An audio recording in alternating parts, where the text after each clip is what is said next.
বাজি হয়ে গেছে এখন মায়ের দোয়া ক্রিকেট টিম তাদের মধ্যে কোনো আশাই নাই তারা কামব্যাক করতে পারবে কিনা এটা অসম্ভব। আমি সবাইকে 7 আপ খাওয়াবো আশা করছিলাম, কিন্তু সামনে আমি সবাইকে মিষ্টি খাওয়াবো আর্জেন্টিনা যে কোপা জিতে। বাপ দাদাদের আমলে কি হয়েছে না হয়েছে তাদেরকে এইগুলা নিয়ে কোনো কথা বললে হবে না। বর্তমান আমলে কি হচ্ছে এটা নিয়ে হচ্ছে কথা, ঠিক আছে? আমি আর্জেন্টিনার ফ্যান, রোনালদো স্মরণে আরে জার্সি পরে আসা।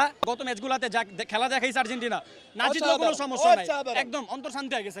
মেসি ডিমিয়ে আমরা 26 বিশ্বকাপ দেখতে চাই, ওরা যেন অবসর না নেই। আমি লিখে দিতে চাই যে এই আর্জেন্টিনা 26 বিশ্বকাপে জিতবে, এই আর্জেন্টিনা 30 বিশ্বকাপে জিতবে। মেসি ভাইয়ের প্রিয় লোক, আমি অনেক বড় ভক্ত।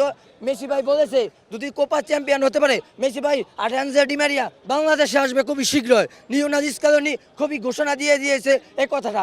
আগামী মনে করেন অক্টোবরে বা ফেব্রুয়ারি মাসের মধ্যে আসতে পারে, এটা লিওনেল মেসি ঘোষণা নিজে ঘোষণা দিছে। তোমার কাছে কল দিছিল না বলবে, আসছে বলবে, জানি নাই ভাই। আসবে আসবে।